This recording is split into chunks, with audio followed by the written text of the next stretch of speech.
Hello everyone, welcome to UPSC Gyandayini. This is Shashi.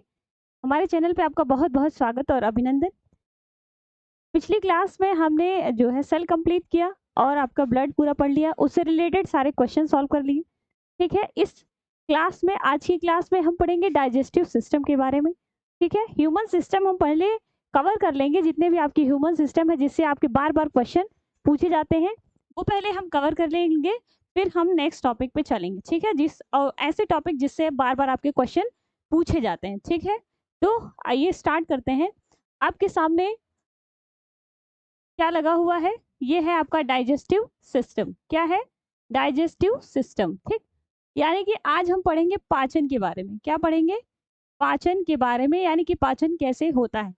कोई भी चीजें आप खाते हो, जैसे कि आप बाहर से जो भी फूड हम खाते हैं, ठीक है, वो बहुत ही कॉम्प्लेक्स फॉर्म में होता है।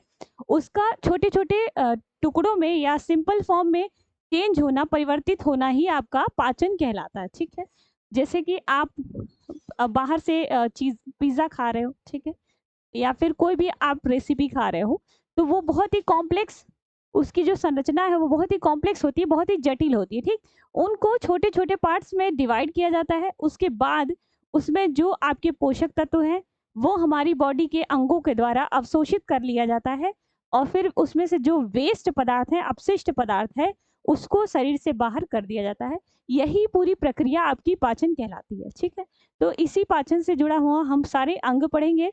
कौन कौन सी ग्रंथियां पाचन में सहायक होती हैं, उस ग्रंथियों के बारे में पढ़ेंगे। कुछ पाचक एंजाइम बनते हैं, रस होते हैं, जो इस भोजन को पचाने में सहायता प्रदान करते हैं। तो उन हम पाचक एंजाइम्स को भी देखेंगे, और किस अंग में किस प्रकार से पाचन होता है, ये सारी चीजें भी हम देखेंगे। ठीक है, तो सबसे पहले आपने क्या सीखा? सबसे पहले आपने क्या सीखा कि किसी जटिल कार्बनिक पदार्थ का सरल पदार्थ में परिवर्तित होना ही आपका क्या कहलाता है? पाचन कहलाता है। ठीक, डाइजेस्टिव सिस्टम यानी कि पाचन तंत्र की बात कर रहे हैं हम लोग। किसकी? पाचन तंत्र की बात कर रहे हैं हम लोग।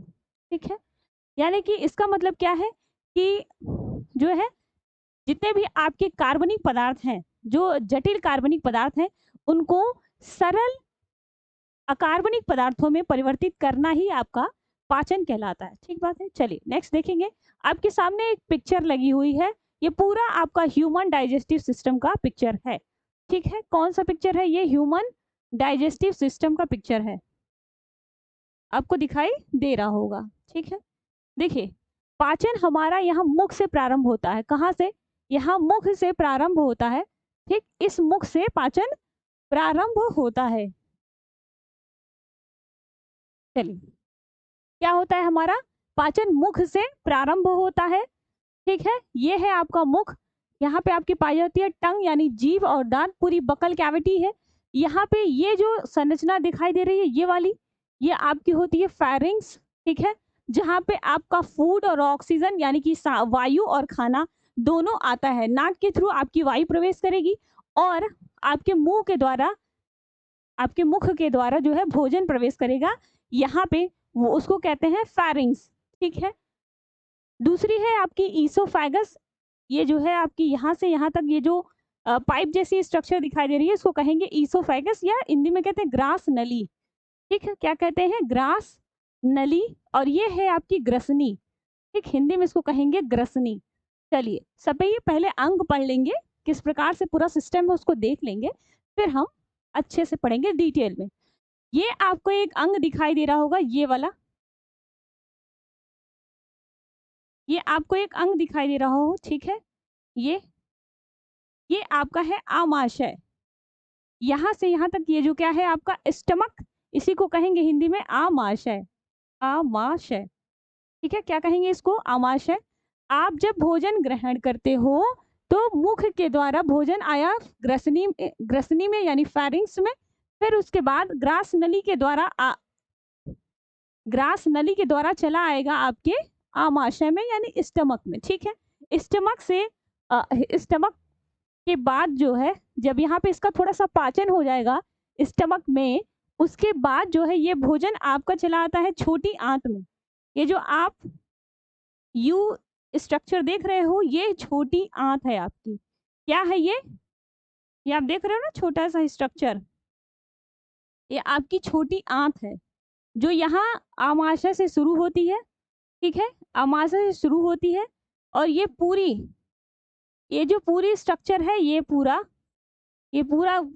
एक ही में मिला हुआ है। ठीक है, ये पूरा जो आप देख रहे हो ये पूरी छोटी आंत है। क्या है? ये छोटी आंत। अभी एक एक अंग को बहुत अच्छे से देखेंगे। यहाँ पे पहले आप देख लीजिए, ये आपकी क्या है? ये छोटी आंत है जो यहाँ आके बड़ी आंत से मिल जाती है। ठीक है, तो खाना आपका सबसे पहले मुख से प्रवेश करेगा, आएगा फैरिंग्स में, फिर वहां से ग्रासनली से होता हुआ चला आएगा आपके आमाशय में। आमाशय से कुछ पाचन होगा, उसके बाद चला आता है आपकी छोटी आंत में। छोटी आंत में आप बहुत अच्छी तरीके से इसका पाचन होगा, फिर ये चला जाएगा आपके बड़ी आंत में। ये जो स्ट्रक्चर आप देख रहे हैं, ये जो संरचना आपको दिखाई दे रही है, ये वाली, ये आपकी बड़ी आंत है। ठीक है, ये आपकी क्या है? बड़ी आंत है। ठीक, अभी हम एक एक स्ट्रक्चर को बहुत अच्छे से देखेंगे, ये भी एक साथ सम्मिलित रूप में है। तो ये वाला स्ट्रक्चर आप जो देख पा रहे हो, ये बड़ी आंत है। यहाँ से पाचन होने के उपरांत जो भोजन कुछ बचा रह जाता है, कुछ पोषक तत्व जो बचे रह जाते हैं, उसका जो है पाचन आपके बड़ी आंत में होगा।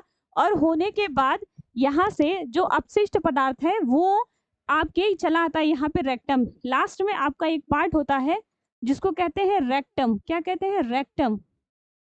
इसी रेक्टम में वेस्ट मटेरियल स्टोर होता है और समय समय से बॉडी से बाहर मल के रूप में बॉडी से बाहर कर दिया जाता है। ठीक है, यहाँ तक आपको चीजें क्लियर होंगी। ये आपकी एक यहाँ पे पत्तीनुमा संरचना होती है, उसको कहते हैं, यहीं पे हम देखते चलेंगे। यहाँ पे आमाशय के कुछ नीचे एक पत्तीनुमा संरचना होती है जिसको हम कहते हैं पैनक्रियाज। क्या कहते हैं इसको? पैनक्रियाज। ठीक है, ये है आपका ये पैनक्रियाज है। ठीक बात है। और एक संरचना आप देख पा रहे होंगे यहाँ पे, ये स्ट्रक्चर आप देख पा रहे होंगे। ये स्ट्रक्चर आपके यहाँ से दो पार्ट में से डिवाइड है, लेकिन ये एक ही है, एक ही स्ट्रक्चर है। ठीक है, ये है आपका लीवर। क्या है? लीवर।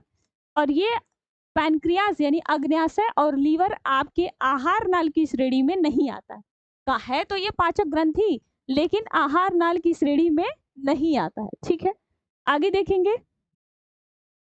ये लार्ज इंटेस्टाइन मैंने बता दिया, ये बड़ी आंत है। ठीक, ये वाली लार्ज इंटेस्टाइन, और ये वाली जो बीच वाली है ये स्मॉल इंटेस्टाइन यानी कि छोटी आंत है। ठीक, चलिए पिक्चर आपको समझ में आ गया होगा। ये हमारा पूरा है पाचन तंत्र।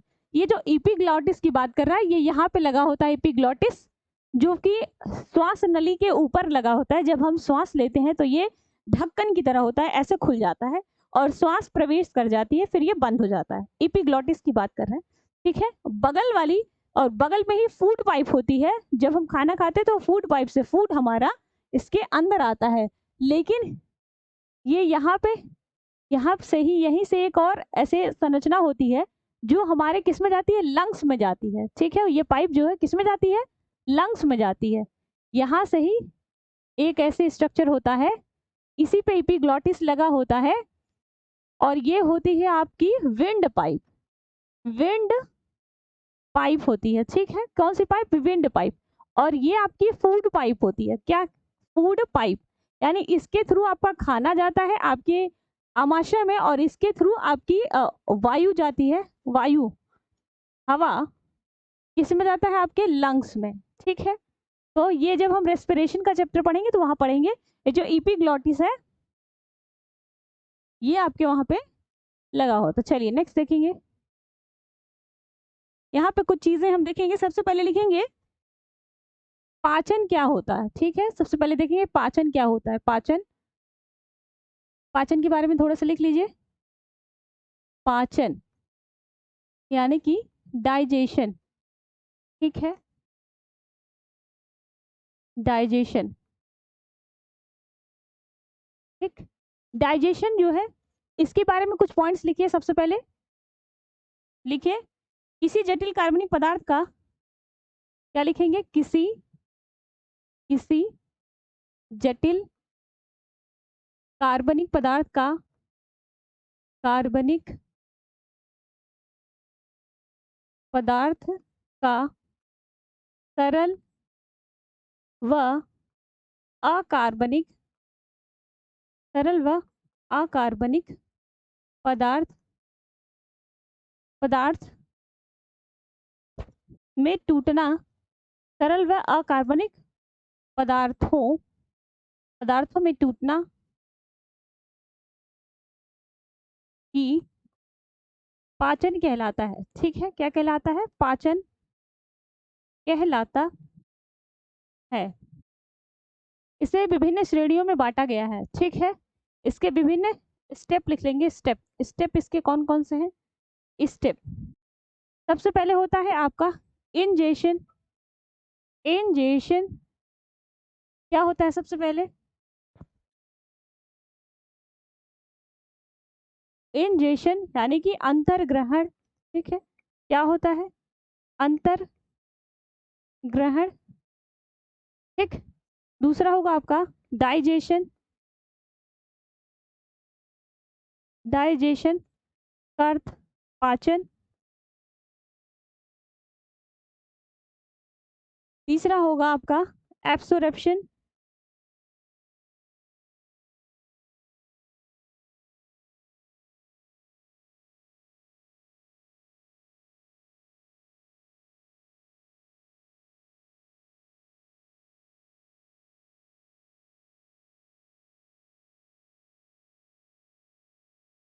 एब्सोर्प्शन, ठीक है, यानी कि अवशोषण।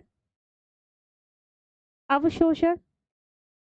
फिर होगा आपका एसिमिलेशन। एसिमिलेशन यानी कि स्वांगीकरण। ठीक है, क्या होगा? स्वांगीकरण।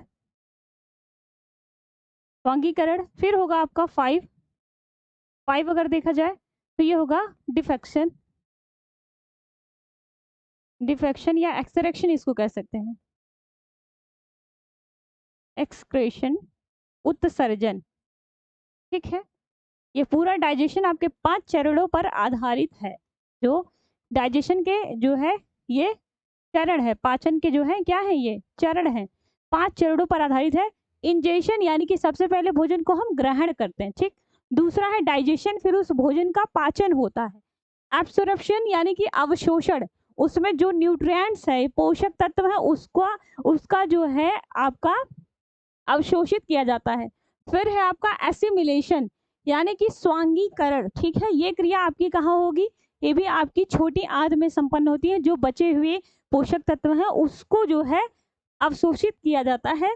फिर पचे हुए भोजन का फिर से पाचन होता है, वही होगा आपका स्वांगीकरण। ठीक है, स्वांगीकरण आपके स्वांगीकरण। फिर है डिफेक्शन या एक्सरेक्शन यानी कि जो आपके वेस्ट मटेरियल बचे हुए हैं उसको बॉडी से बाहर करना। ठीक, जो आपके अपशिष्ट पदार्थ बच गए हैं उस अपशिष्ट पदार्थ को मल के द्वारा भोजन से बाहर निकालना। ठीक है, तो ये जो डाइजेशन है आपका इन 5 चरणों पर आधारित होता है। चलिए आइए देखते हैं अब आपके जो है प्रोसेस में डाइजेस्टिव सिस्टम का प्रोसेस कैसे कैसे है। ठीक है, तो सबसे पहले आपका जो डाइजेशन का प्रोसेस है, हम पढ़ते हैं पहले आहार नाल के बारे में। ये जो आप पूरा स्ट्रक्चर पढ़ रहे हो, जो मुख से स्टार्ट हुआ है और रेक्टम पे खत्म हो रहा है, ये पूरा आहार नाल कहा जाता है। क्या कहा जाता है? आहार नाल। और ये जो अंग दिखाई दे रहे हैं ये आहार नाल के अंग या आहार नाल के हिस्से बोले जाते हैं, आहार नाल का भाग बोला जाता है। ठीक है, लेकिन इसमें आपका लीवर और पैनक्रियाज नहीं होता है। ठीक है, लीवर और पैनक्रियाज आहार नाल का भाग नहीं है। ठीक है, चलिए आगे चलेंगे। आगे इसमें देखेंगे आहार नाल के बारे में। सबसे पहले आहार नाल, इसको 2 पार्ट में बांटा गया है। इसको इंग्लिश में कहते हैं एलिमेंट्री कैनाल। क्या बोलते हैं? Alimentary canal. थोड़ा सा साइड में लिख लेते हैं। ठीक है, आहार नाल या इसको कहेंगे एलिमेंट्री कैनाल। क्या कहेंगे इसको? एलिमेंट्री कैनाल, आहार नाल। ठीक है, इसको 2 पार्ट में बांटा गया है। कितने पार्ट में? इसको 2 पार्ट में, पाचक अंग और पाचक ग्रंथियां, दो पार्ट में बांटा गया है। एक तरफ है आपके पाचक अंग और दूसरी तरफ है आपके पाचक ग्रंथियां। क्या होती हैं? पाचक ग्रंथियां। ठीक है, पाचक ग्रंथियां। आगे देखेंगे पाचक अंग में कौन कौन से अंग आते हैं आपके। तो सबसे पहले आता है आपका मुख गुहा, जिसको कहते हैं बकल कैविटी। ठीक है, बकल कैविटी मतलब आपके पूरे माउथ के बारे में पढ़ेंगे कि टीथ क्या है, टंग क्या है, मतलब आपके मतलब दांत क्या है, जीभ के बारे में पढ़ेंगे कि कौन कौन से टेस्ट बर्ड्स होते हैं। ठीक है, चलिए आगे चलेंगे। पहला मुख गुहा है। दूसरा अंग हम देखेंगे इसमें आपके फेरिंग्स के बारे में। फेरिंग्स, ठीक है, ग्रसनी के बारे में। किसके बारे में? ग्रसनी। अभी आपने पढ़ा था मुख के बाद तुरंत कौन सा अंग था? ग्रसनी, जिसको इंग्लिश कहेंगे फेरिंग्स। ठीक है, क्या कहेंगे? फेरिंग्स। फिर देखेंगे हम ग्रास नली के बारे में। ठीक, जिसको इंग्लिश में हमने पढ़ा था ईसोफेगस। ठीक है, अभी पाचक अंग पहले पढ़ लें, उसके बाद फिर देखेंगे। फिर आपका है आमाशय। ठीक है, जिसको आपने कहा था स्टमक। ठीक है, फिर हम क्या देखेंगे? आमाशय के बाद क्या पढ़ेंगे? आपका छोटी आंत और बड़ी आंत। छोटी आंत, ठीक है, क्या? छोटी आंत यानी कि स्मॉल इंटेस्टाइन।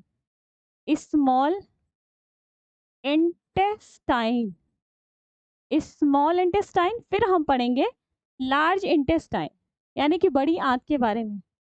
ठीक है, बड़ी आंत की बात कर रहे हैं, यानी कि लार्ज इंटेस्टाइन। ठीक है, यहां तक आपको चीजें क्लियर होंगी। ये है आपके पाचक अंग पूरे। आहार नाल को हमने बांटा दो भागों में। ठीक है, कितने भागों में बांटा? दो भागों में।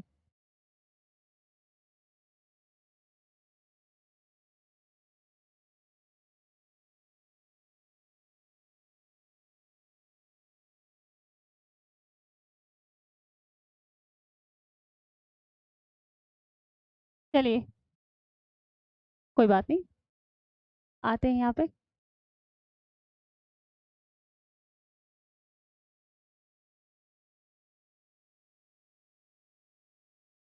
इसको हमने इसको दो पार्ट में डिवाइड कर दिया। एक तो आपका पाचक अंग और दूसरा आपकी पाचक ग्रंथियां। तो हमने पाचक अंग कौन कौन से हैं ये देख लिया। अब हम देखेंगे पाचक ग्रंथियों के बारे में। ठीक है, पाचक ग्रंथियां देख लेते हैं। ठीक है, पाचक ग्रंथियां आपकी सबसे पहले आपकी आती है लार ग्रंथि। इसमें आपके सबसे पहले आती है लार ग्रंथि, जिसको कहते हैं सलाइवरी ग्लैंड। क्या कहते हैं इसको? Salivary gland. ठीक है, चलिए। दूसरा इसमें आएगा आपका जठर ग्रंथि, जिसको कहते हैं गैस्ट्रिक ग्लैंड। जठर ग्रंथि जिसको कहेंगे गैस्ट्रिक ग्लैंड। ठीक है, बात समझ आ रही है? फिर देखेंगे हम पैनक्रियास के बारे में। पैनक्रियास यानी कि अग्न्याशय के बारे में। अग्न्याशय के बारे में। फिर हम देखेंगे लीवर के बारे में। क्या पढ़ेंगे? लीवर यानी कि यकृत। ठीक है, किसके? यकृत के बारे में। और मैंने आपको एक चीज बहुत अच्छे से समझाया कि पैनक्रियास और लीवर आपके आहार नाल का भाग नहीं है।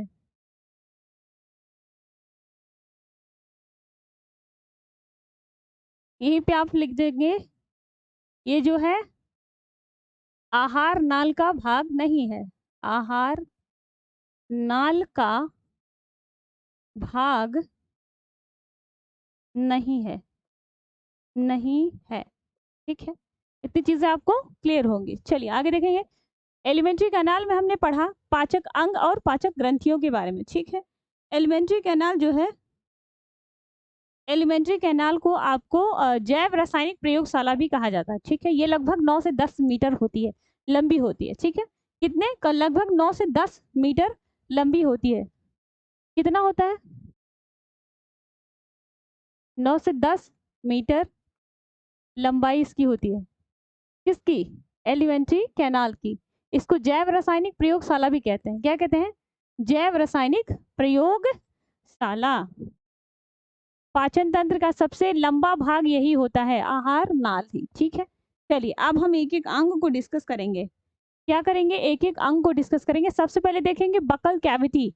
ये है आपकी ओरल कैविटी इसको कह सकते हैं, या फिर इसी को बकल कैविटी भी कह सकते हैं। बकल कैविटी, क्या कहेंगे इसको? बकल कैविटी, ठीक है। बकल कैविटी में सबसे पहले सभी अंगों को आप देख लीजिए। ये आपके लिप्स हैं पूरे। ये ऊपर जो स्ट्रक्चर दिखाई पड़ रहा है ये तो आप भली भांति परिचित होंगे। ये आपका क्या है? होंठ की बात कर रहा है। क्या है आपके? ये पिंक लिप्स यानी कि होंठ की बात हो रही है, ठीक है।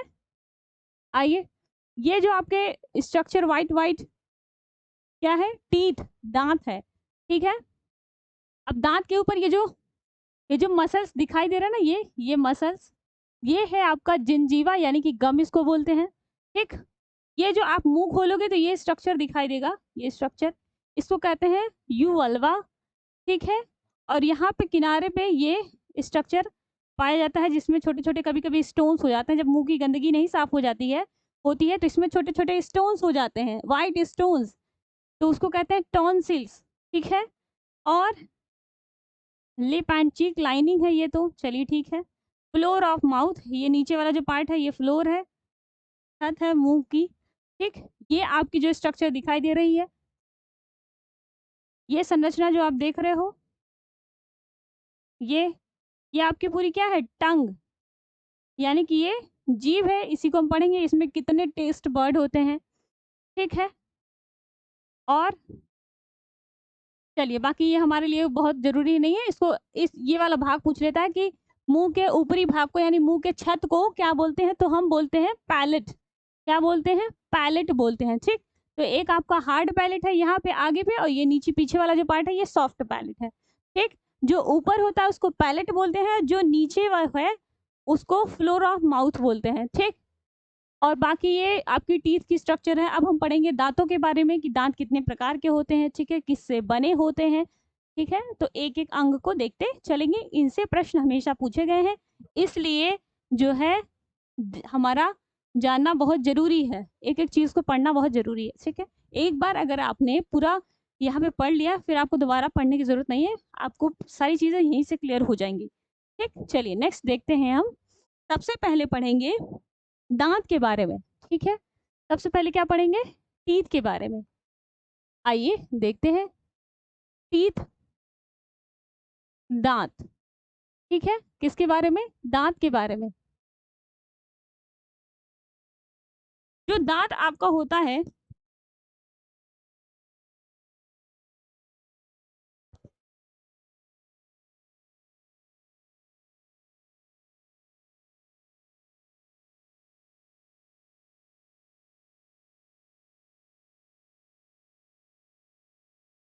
चलिए अब पढ़ते हैं दांत के बारे में, ठीक है। दांत आपका 4 प्रकार का होता है, ठीक है। आप 4 प्रकार के दांत पढ़ेंगे, और इनका जो है कार्य क्या होता है ये भी आप पढ़ेंगे बहुत अच्छे से। इसका निर्माण जो है आपके इन चीजों से होता है। एक प्रश्न पूछता है हमेशा कि शरीर का सबसे मजबूत भाग कौन सा होता है, तो इनामेल होता है, जो यही दांत के ऊपर की परत होती है, ठीक है। दांत के ऊपर की एक लेयर होती है, ठीक है। तो और आप देखे होंगे जब आप बहुत छोटे रहे होंगे, यानी कि बचपन में आपके जो दांत निकले थे वो दांत टूट जाते हैं, ठीक है। फिर आपका दोबारा दांत निकलता है, यानी कि जो दांत आपके टूट गए, झड़ गए, गिर गए, ठीक है, वो आपके दूध के दांत थे, ठीक है। दोबारा वही दांत निकलते हैं। उस इसीलिए दांत को बोला जाता है कि द्विबार दंती है, ठीक है, यानी कि 2 बार दांत निकलते हैं।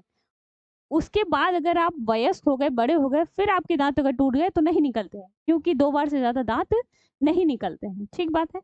तो इसी के बारे में हम थोड़ा-सा लिखते चलेंगे। तो आइए लिखते चलिए। सबसे पहले देखेंगे इसका निर्माण, ठीक है? निर्माण किन-किन चीज़ों से हुआ है, ठीक है? सबसे पहले क्या देखेंगे कि निर्माण किन-किन चीज़ों से हुआ है। तो इसका निर्माण जो है 2 चीज़ों से मिलके हुआ है। एक तो कैल्शियम, दूसरा है आपका फास्फोरस। कैल्शियम प्लस फास्फोरस, ठीक है? फास्फोरस से मिलकर बना हुआ है, कैल्शियम और फास्फोरस, ठीक है? अब पूछता है कि जो इस पे चमकदार दांत की संरचना दिखा दे। ये है आपके फंक्शन ऑफ टीथ।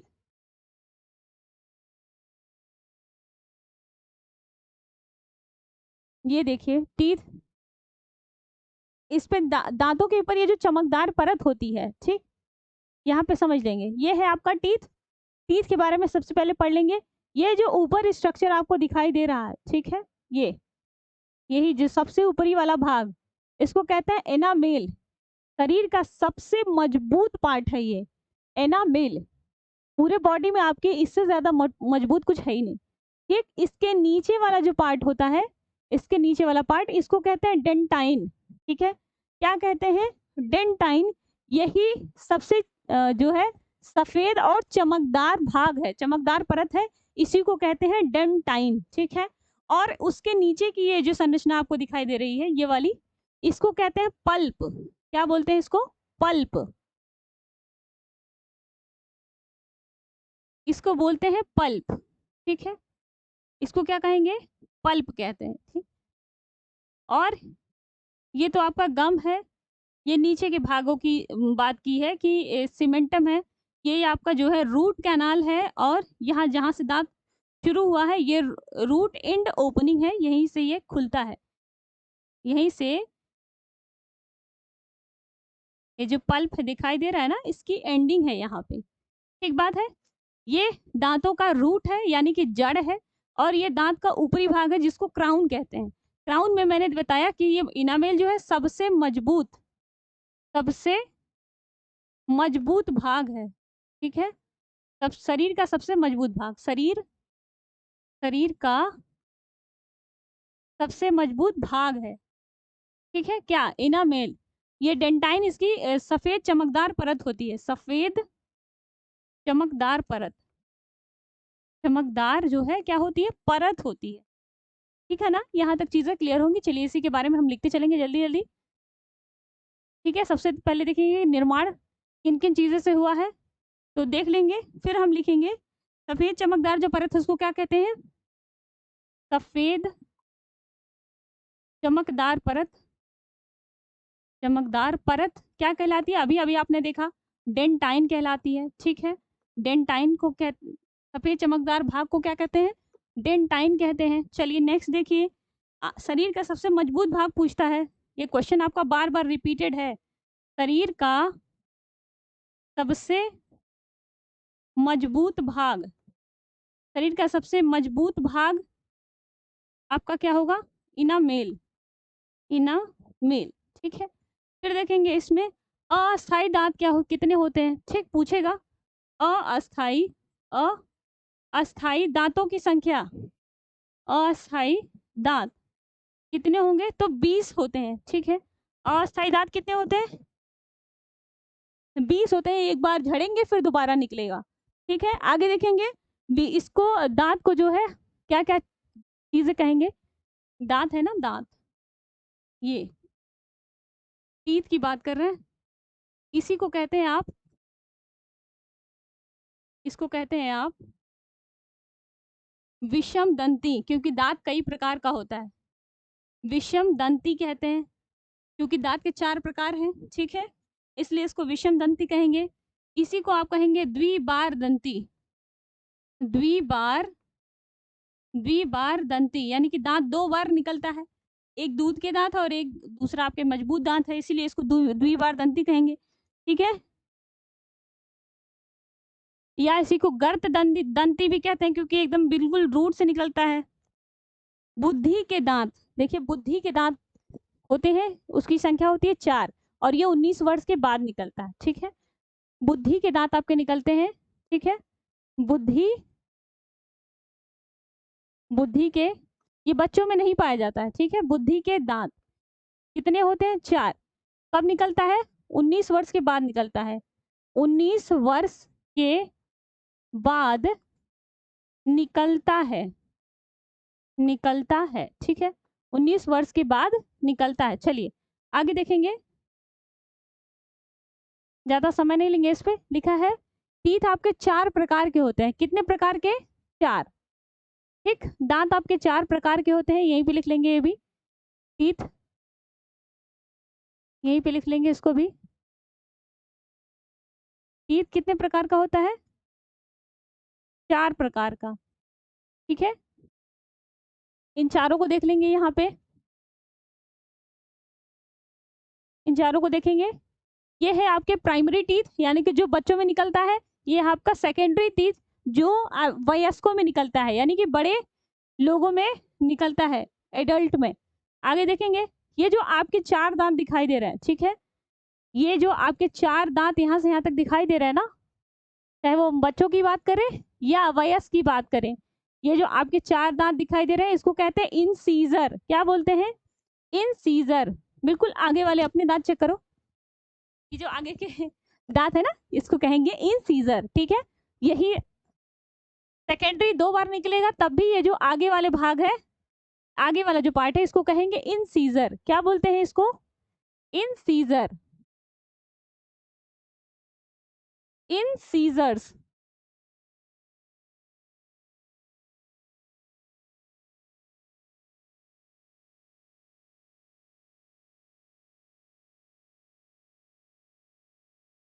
इंसीजर्स बोलेंगे। ठीक है, ये आपका इंसीजर है। और उसके बाद ये आप दांत देख रहे हो इंसीजर के जस्ट बगल में। ठीक है, इंसीजर के जस्ट बगल में ये वाले जो दांत देख रहे हो, एक यहाँ पे है और एक यहाँ पे है। ठीक है, यही चीज आपके वहां भी दिखाई दे रही है। ये देखो, एक दांत ऊपर होता है, 2 दांत होते हैं ऊपर, 2 होते हैं नीचे। ये देखिए, ये आपको दिख रहा होगा। इसको बोलते हैं कैनाइन। क्या बोलते हैं इसको? Canine, canine. इसको बोलते हैं कैनाइन। क्या बोलते हैं इसको? कैनाइन। ठीक है, पहला दांत होता है आपका इंसीजर, दूसरा होता है कैनाइन। आगे देखेंगे, नेक्स्ट नेक्स्ट देखेंगे, ये जो आप 2 दांत देख रहे हो यहाँ पे और 2 यहाँ पे देख रहे हो, ठीक, ये आपका होता है मोलर। और बड़ों में देखोगे तो ये 3 होता है, 3 ऊपर है, 3 नीचे है। ठीक है, 3 ऊपर है, 3 नीचे। और ये छोटे बच्चों में आपका 2 ऊपर है, 2 नीचे। ये पूरा जो है आपका क्या है? मोलर्स कहलाते हैं। ठीक, मोलर्स टीथ, ये क्या है आपका? मोलर्स हैं। ये भोजन पीसने का काम करते हैं। ठीक है, यहाँ पे भी आपको दिख रहा होगा, ये कौन से दांत हैं? मोलर्स हैं। अब एक दांत जो है वो बच्चों में नहीं पाया जाता है, जिसको कहते हैं प्री मोलर्स। ये जो प्री मोलर्स हैं, ये प्री मोलर्स, एक सेकेंड,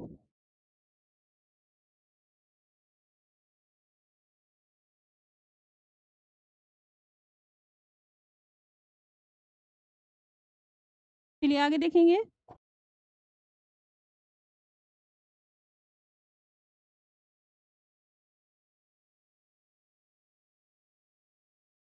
एक मिनट बस।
चलिए आगे देखेंगे। इसमें जो प्री मोलर है ये बच्चों में नहीं पाया जाता, ठीक है। ये आप प्री मोलर यहाँ पे है, ये है आपका प्री मोलर। प्री मोलर ये बच्चों में नहीं पाया जाता है, ठीक है। देखिए यहाँ पे इस पिक्चर में कहीं दिख रहा है प्री मोलर? नहीं दिख रहा है, बिल्कुल भी नहीं दिख रहा है। तो ये जो है आपका बच्चों में नहीं पाया जाता है। चलिए यहाँ पे लिखते चलेंगे। सबसे पहले लिखेंगे कृंतक। हम पढ़ रहे हैं दांतों के प्रकार, ठीक है। दांतों के प्रकार, टाइप्स ऑफ टीथ, ठीक है। टाइप्स ऑफ टीथ में हमने सबसे पहले देखा इंसीजर, यानी कि इसको कहते हैं कृंतक, ठीक है। पहले लिखेंगे कृंतक। कृंतक इसी को कहते हैं इंसीजर, इंसीजर्स, ठीक है। इसकी संख्या कितनी है? अभी आपने देखा ये चार, यहाँ बच्चों में भी चार और वयस्क में भी चार, तो चार नीचे है चार ऊपर है, तो कितने हो गए? इसकी संख्या कितनी हो गई? संख्या कितनी हो गई इसकी? संख्या 8। कितनी है संख्या? ये 8, ठीक है। कृंतक। अब इसको हम कहते हैं, इसी को कहते हैं स्माइल टीथ। जब आप हंसते हो तो आपके आगे के चार दांत ऊपर, चार दांत नीचे दिखाई देता है, इसी को कहते हैं स्माइल टीथ। क्या कहते हैं इसको? स्माइल टीथ, ठीक है। क्या कहते हैं? Smile teeth. और क्या कहते हैं? ये बच्चों में सबसे पहले निकलता है, ठीक है। बच्चों में सबसे पहले, बच्चों में सबसे पहले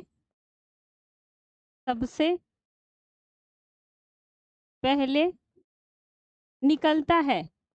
आप देखते हो ना बच्चे के जब दांत निकलता है तो सबसे पहले यही दांत निकलता है। कौन सा? इंसीजर या कृंतक, ठीक है। ये काम क्या करेगा? भोजन को काटने का काम करेगा, ठीक। भोजन को काटने का काम करते हैं। कोई भी चीज आप, जब कोई भी पॉलिथीन नहीं फटती है तो सीधा सीधा मुंह से ही फाड़ लेते हो, तो वो जो फाड़ने का काम कौन कर रहा है? यही तो करता है कृंतक। चलिए सेकंड देखेंगे। दूसरे दांत के बारे में पढ़ेंगे। दूसरा आपने पढ़ा कैनाइन, जिसको कहते हैं रदनक, ठीक है। रदनक, इसको इंग्लिश में कहेंगे कैनाइन। कैनाइन। तो अभी आपने पढ़ा, संख्या बताइए इसकी कितनी होगी? संख्या, ठीक। संख्या कितनी होगी? अभी आपने देखा था कैनाइन, ये है आपका कैनाइन ना। दो नीचे है दो ऊपर, यहाँ पे भी दो नीचे कैनाइन होता है, दो ऊपर, यानी कि 2 + 2 कितने हो गए? 4। इसकी संख्या कितनी हो गई? 4, ठीक है। कितनी इसकी संख्या हो गई रदनक की? 4। सबसे नुकीला दांत होता है ये। इसकी क्वालिटी क्या है? सबसे सबसे नुकीला दांत होता है। क्या होता है? सबसे नुकीला दांत होता है। पूछा है, प्रश्न बना हुआ है इससे, इसीलिए आपको इतना लिखवाया जा रहा है, ठीक है। चलिए नेक्स्ट देखेंगे। तीसरा पॉइंट देखेंगे। तीसरा पॉइंट, तीसरे दांत कौन सा था आपका? प्री मोलर पढ़ा आपने। क्या पढ़ा? Pre molar. प्री मोलर, ठीक है। क्या पढ़ा आपने? प्री मोलर, जिसको कहेंगे अग्र चवर्णक। अग्र चवर्णक, अग्र चवर्णक, अग्र चवर्णक। अब इसकी संख्या बताइए, इसकी संख्या कितनी होगी? अभी अभी देखा था आपने। प्री मोलर ये है ना, ये है प्री मोलर। तो 2 यहाँ है, 2 यहाँ, 4, और ऐसे 2 ऊपर इस साइड लेफ्ट, 2 राइट, यानी कि 4 ऊपर 4 नीचे, तो कुल मिला के कितने हो गए? 8। तो प्री मोलर की भी संख्या कितनी है? संख्या कितनी है? 8, ठीक है। कितने होते हैं प्री मोलर आपके? 8। इसी में पॉइंट लिखेंगे कि यह बच्चों में नहीं पाया जाता, ठीक है। यह है इंपॉर्टेंट पॉइंट है, क्वेश्चन पूछ देगा कौन सा दांत बच्चों में नहीं पाया जाता है, तो प्री मोलर। यह बच्चों में नहीं पाया जाता, नहीं पाया जाता है, यह बच्चों में नहीं पाया जाता, ठीक है। नेक्स्ट देखेंगे इसी में कि यह भोजन को चबाने के काम आता है, ठीक है। यह भोजन को चबाने के काम आता है, चबाने के काम आता है, ठीक है। भोजन को चबाने के काम आता है, ठीक बात है। चलिए नेक्स्ट देखेंगे आपका 4th नंबर, ठीक है। नंबर 4 कौन सा टीथ बच गया? मोलर। कौन सा है? आपका मोलर, जिसको कहेंगे चवर्णक। चवर्णक बहुत टफ है हिंदी में नाम, इसीलिए कहते हैं इंग्लिश में याद करो। मोलर की संख्या देख लीजिए, मोलर यहाँ है ना, ये है मोलर। मोलर 3 आपका, 3 3 6 नीचे है और 6 ऊपर, तो 6 6 मिलके कितने हो गए? 12। वयस्क की बात कर रहे हैं, कितने हो गए आपके? 12। इसकी संख्या कितनी होती है? 12। इसका काम क्या होता है? ये भोजन को पीसने का काम करता है। क्या करता है ये कार्य? अगर देखा जाए कार्य, फंक्शन, तो भोजन को पीसने का काम करता है। भोजन को पीसने का काम करता है, ठीक है, भोजन को पीसने का काम करता है, ठीक है। और क्या करता है? अक्ल दांत थर्ड मोलर कहलाते हैं। यही आपका क्या कहलाएगा? अक्ल दांत, अक्ल दांत, अक्ल दांत कहलाता है, ठीक है, या थर्ड मोलर कहते हैं। और यह बच्चों में नहीं पाया जाता है, ठीक है। प्री मोलर, प्री मोलर भी बच्चों में नहीं पाया जाता, ठीक है। चलिए नेक्स्ट देखेंगे, आपके सामने है टंग, ठीक। किसकी बात हो रही है? टंग यानी जीभ की बात हो रही है। यहाँ पे है आपका, ये है आपका टंग यानी कि जीभ, ठीक है। क्या है? जीभ। दांत के बारे में आपने पढ़ लिया, 4 प्रकार के होते हैं, उनके कार्य भी देख लिए, कितनी संख्या होती है ये भी देख, ठीक। इससे ज्यादा प्रश्न नहीं बनता है, ठीक है। अब आगे देखेंगे, यहाँ पे देखेंगे तो इसमें ये है आपकी जीभ। इसमें आपके जो है 4 प्रकार के टेस्ट बर्ड होते हैं, ठीक है। टेस्ट बर्ड, टेस्ट बर्ड क्या होते हैं? टेस्ट बर्ड कितने होते हैं? 4। जैसे आप खाते हो कोई भी चीज तो कहते हो मीठा है, बहुत मीठा है, खट्टा है ना, और कड़वा है, साल्टी नमकीन है। तो ये पता कैसे चलता है? ये जीभ के माध्यम से पता चलता है। कुछ स्वाद कलिकाएं होती हैं जो हमारे जीभ के ऊपर उपस्थित होती हैं। कोई भी चीज जब हम खाएंगे तो उसको जो है उसकी सूचना हमारे ब्रेन तक पहुंचाती है, ठीक है। वहां से हमें पता चलता है कि कौन सी चीज स्वाद कैसा है, भोजन का स्वाद कैसा है, ठीक है। तो ये 4 टेस्ट वर्ड्स हैं जो आप जीभ का अगला पार्ट होता है, आगे वाला भाग, ये वाला भाग, आगे वाला भाग, ये आपका होता है मीठा। आप अपनी जीभ देखो खोल के, तो आगे वाला जो पार्ट होता है उसको कहते हैं मीठा। जब आप कोई भी चीज खाओगे मीठा लगेगा, तो यही वाला भाग बताता है हमें कि मीठा है। बाकी आप यहाँ देख लो साइड में, आगे आगे ही, फ्रंट साइड में ही दोनों तरफ नमकीन टेस्ट बर्ड्स होती हैं, साल्टी टेस्ट मतलब नमकीन स्वाद कलिकाएं होती हैं।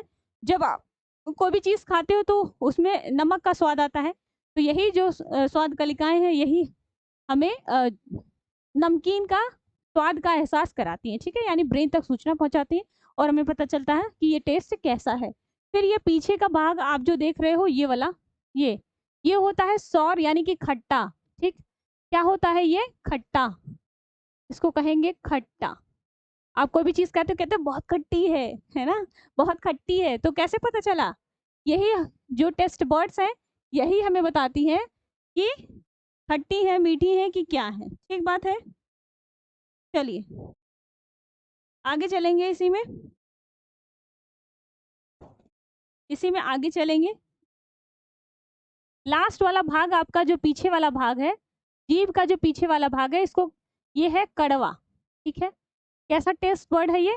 कड़वा।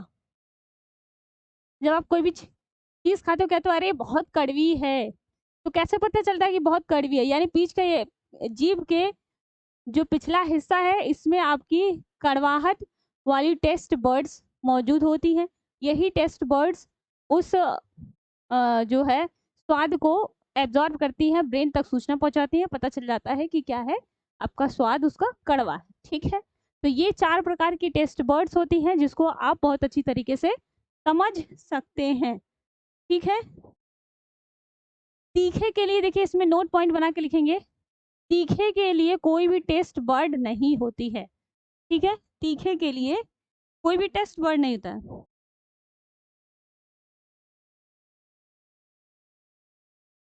तो मैम कैसे पता चलता है कि कोई चीज़ तीखी है? जब आप सब्जी खा लेते हो या कोई भी तीखी चीज़ खा कहते हो कि बहुत तीखी है, तो जब टेस्ट बड्स मौजूद ही नहीं है तो पता कैसे चलेगा कि वो चीज़ तीखी है? ठीक है, तो हमारी बॉडी में कुछ रिसेप्टर्स होते हैं जो जैसे ही आप तीखी चीज़ खाओगे बॉडी में सेंसेशन होगी, ये रिसेप्टर्स उसको जो है जो तीखापन होता है उसको ग्रहण करेंगे, ब्रेन को आपके सूचना पहुंचाएंगे, तुरंत हमें पता चलता है कि ये जो है चीज़ें क्या है, ये तीखी बहुत है। ठीक बात है, यहाँ तक पॉइंट्स क्लियर होगा। तीखे का कोई टेस्ट बर्ड नहीं होता, टेस्ट बर्ड सिर्फ 4 होती है।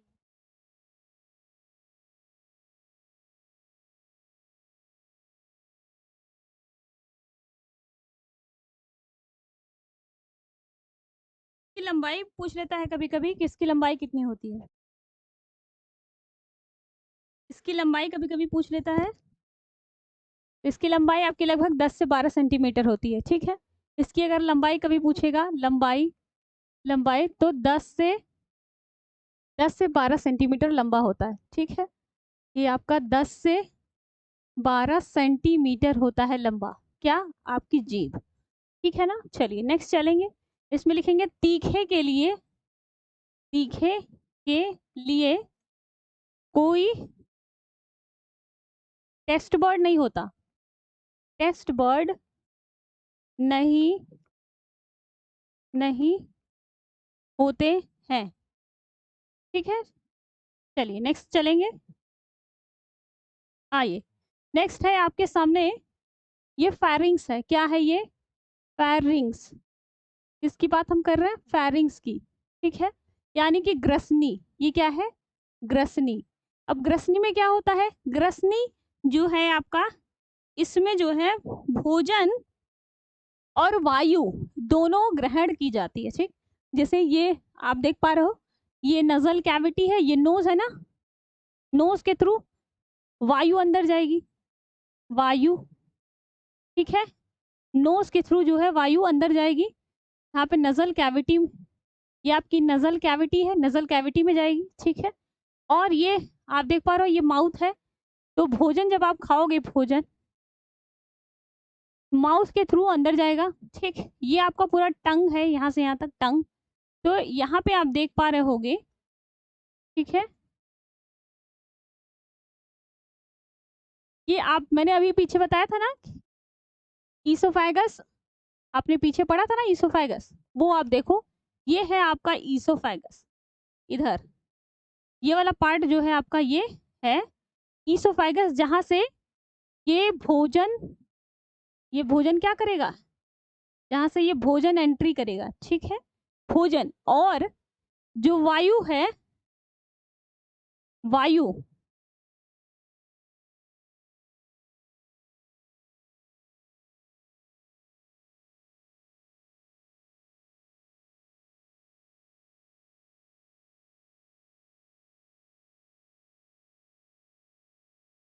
चलिए चलिए कोई बात नहीं, यहाँ पे थोड़ा सा मुझे लगा पिक्चर थोड़ा मिस्टेक है, लेकिन सही है। ये है आपकी ट्रैकिया।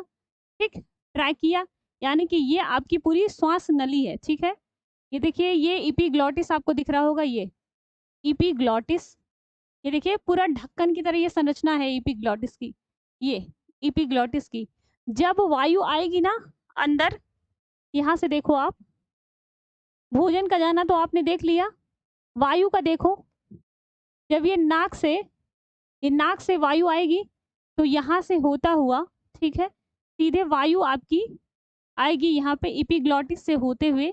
ठीक, ये वायु आपकी एंटर कर रही है, आपके लंग्स में चला जाएगा। ठीक है, तो ये क्या है? ये वायु है, वायु अंदर आ रही है। ठीक है, ये वायु क्या कर रही है? अंदर आ रही है।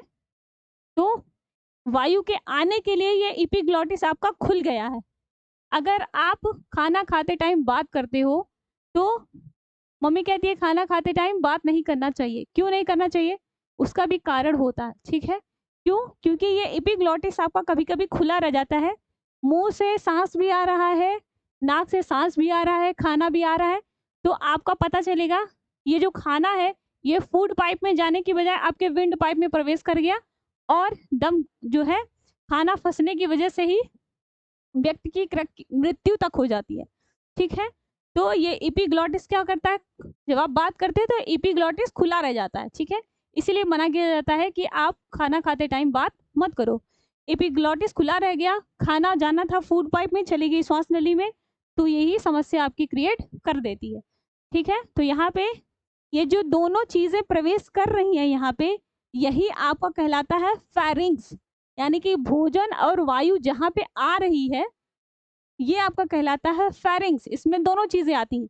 अलग तो आपका यहाँ से होगा, ईसोफेगस वाले पार्ट में भोजन चला जाएगा और इधर श्वास नली यानी विंड पाइप में आपका श्वास चला जाएगा। तो अलग तो यहाँ से होता है, जहाँ दोनों चीजें आती है उसको कहते हैं फेरिंग्स। ठीक बात है, यहाँ तक आपको समझ में आ गया होगा। थोड़ा सा फेरिंग्स के बारे में हम लिख लेंगे, फेरिंग्स लिख लेंगे, उसके बाद कल कंटिन्यू करेंगे, कल की क्लास में फेरिंग्स लिखेंगे। यहाँ पे it is the common opening for both food and air, it is the common opening of, it is the common opening for both food and air. तो इसमें लिख देंगे आप कि यहाँ पर खाना व ऑक्सीजन दोनों उपस्थित है, यहाँ